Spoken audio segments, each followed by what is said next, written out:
Chapter 23. Sold. Royal Comparisons. Jim Gets Homesick. Well, all day him and the king was hard at it, rigging up a stage and a curtain and a row of candles for footlights, and that night the house was jam full of men in no time. When the place couldn't hold no more, the duke he quit tending door and went around the back way and come on to the stage and stood up before the curtain and made a little speech and praised up this tragedy and said it was the most thrillingest one that ever was. And so he went on a bragging about the tragedy and about Edmund King the elder, which was to play the main principal part in it. And at last, when he'd got everybody's expectations up high enough, he rolled up the curtain, and the next minute the king come a prancing out on all fours, naked, and he was painted all over, ring-streaked and striped, all sorts of colors, as splendid as a rainbow. But never mind the rest of his outfit, it was just wild, but it was awful funny. The people most killed themselves laughing, and when the king got done capering and capered off behind the scenes, they roared and clapped and stormed and hee-hawed till he come back and done it all over again, and after that they made him do it another time. Well, it would make a cow laugh to see the shines that old idiot cut. Then the duke he lets the curtain down and bows to the people, and says the great tragedy will be performed only 2 nights more on account of pressing London engagements, where the seats is all sold out already for it in Drury Lane. Then he makes them another bow and says if he has succeeded in pleasing them and instructing them, he will be deeply obleeged if they will mention it to their friends and get them to come and see it. 20 people sings out, "What? Is it all over? Is that all?" The duke says, "Yes." Then there was a fine time. Everybody sings out, "Sold!" and rose up mad, and was a-going for that stage and them tragedians, but a big fine-looking man jumps up on the bench and shouts, "Hold on, just a word, gentlemen." They stop to listen. "We are sold, mighty badly sold, but we don't want to be the laughing stock of this whole town, I reckon, and never hear the last of this thing as long as we live. No. What we want is to go out there quiet and talk this show up and sell the rest of the town. Then we'll all be in the same boat. Ain't that sensible?" "You bet it is. The judge is right," everybody sings out. "All right, then, not a word about any sell. Go along home and advise everybody to come and see the tragedy." Next day you couldn't hear nothing around that town but how splendid that show was. House was jammed again that night, and we sold this crowd the same way. When me and the king and the duke got home to the raft, we all had supper, and by, about midnight, they made Jim and me back her out and float her down the middle of the river and fetch her in and hide her about 2 mile below town. The third night the house was crammed again, but there warn't newcomers this time, but people that was at the show the other 2 nights. I stood by the duke at the door, and I see that every man that went in had his pockets bulging or something muffled up under his coat, and I see it warn't no perfumery neither, not by a long sight. I smelt sickly eggs by the barrel, and rotten cabbages and such things, and if I know the signs of a dead cat being around, and I bet I do, there was 64 of them went in. I shoved in there for a minute, but it was too various for me. I couldn't stand it. Well, when the place couldn't hold no more people, the duke he gave a fellow a quarter and told him to tend the door for him for a minute. Then he started around for the stage door, I after him. But the minute we turned the corner and was in the dark, he says, "Walk fast now till you get away from the houses, and then shin for the raft like the dickens was after you." I done it, and he done the same. We struck the raft at the same time, and in less than 2 seconds we was gliding downstream, all dark and still, and edging towards the middle of the river, nobody saying a word. I reckoned the poor king was in for a gaudy time of it with the audience, but nothing of the sort. Pretty soon he crawls out from under the wigwam and says, "Well, how'd the old thing pan out this time, Duke?" He hadn't been uptown at all. We never showed a light till we was about 10 mile below the village. Then we lit up and had a supper, and the king and the duke fairly left their bones loose over the way they'd served them people.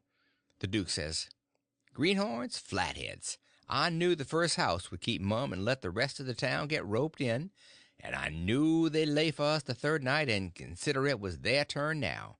Well, it is their turn, and I'd give something to know how much they'd take for it.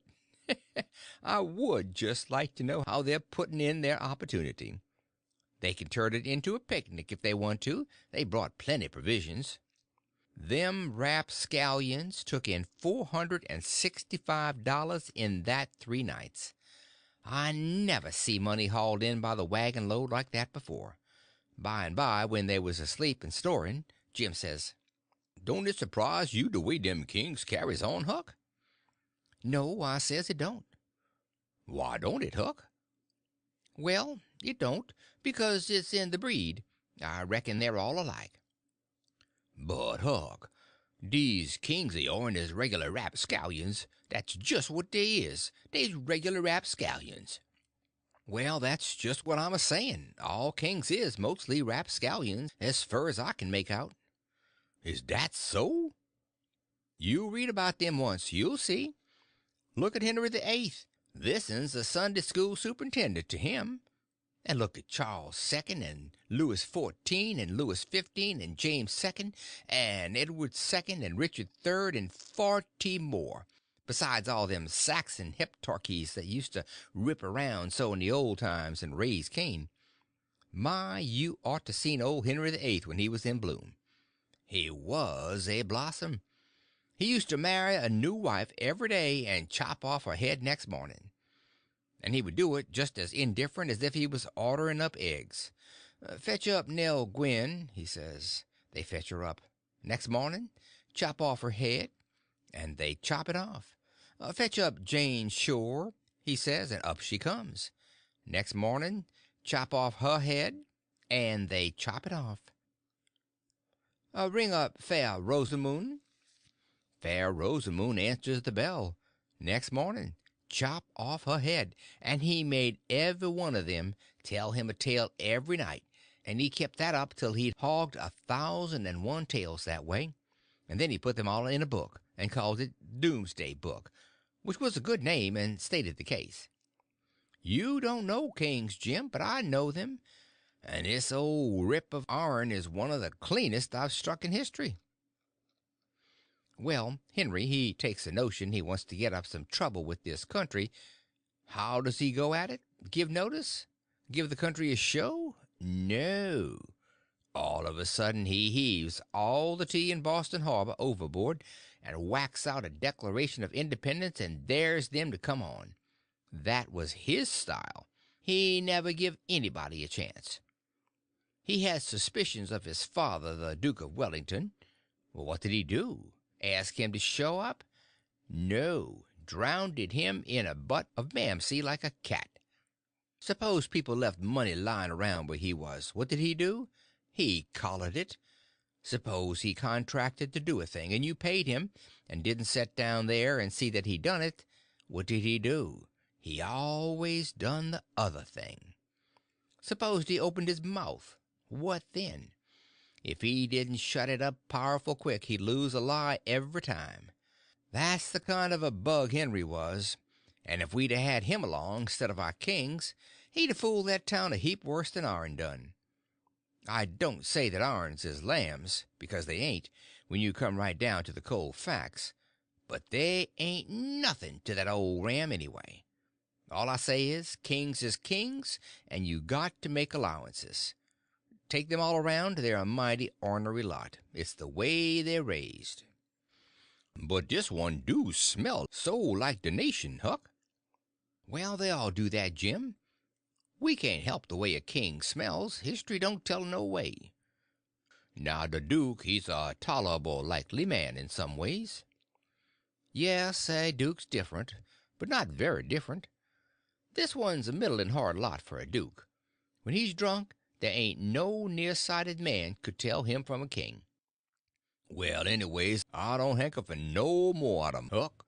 These is all I can stand. It's the way I feel too, Jim. But we've got them on our hands, and we've got to remember what they are and make allowances.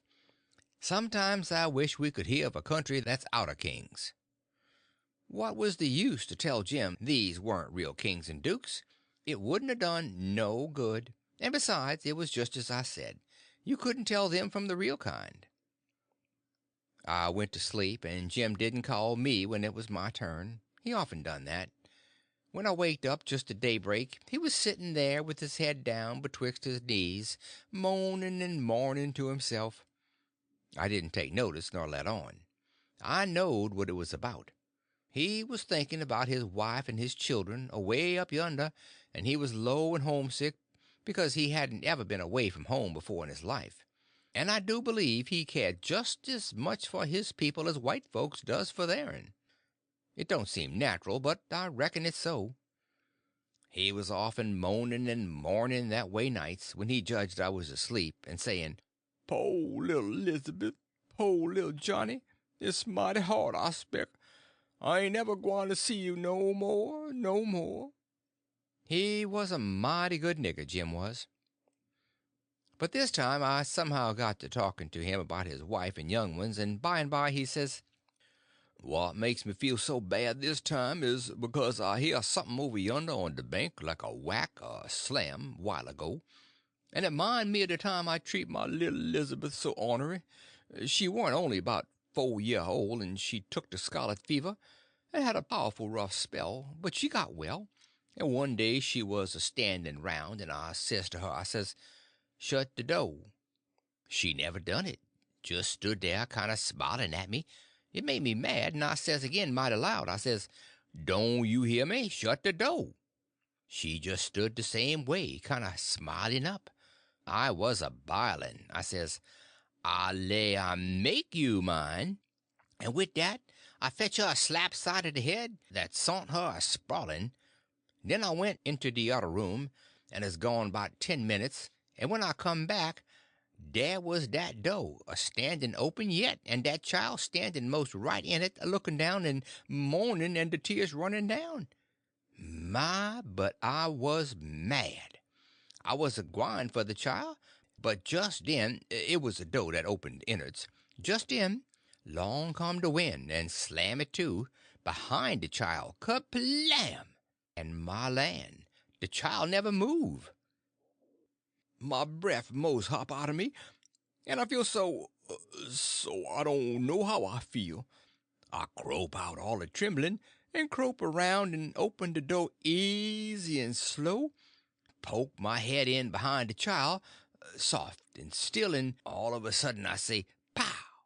just as loud as I could yell. She never budge.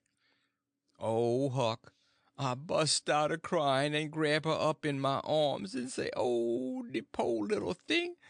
The Lord God Almighty forgive po' old Jim, 'cause he never gwine to forgive himself as long as he live." Oh, she was plumb deef and dumb, Huck, plumb deef and dumb, and I've been a treating her so.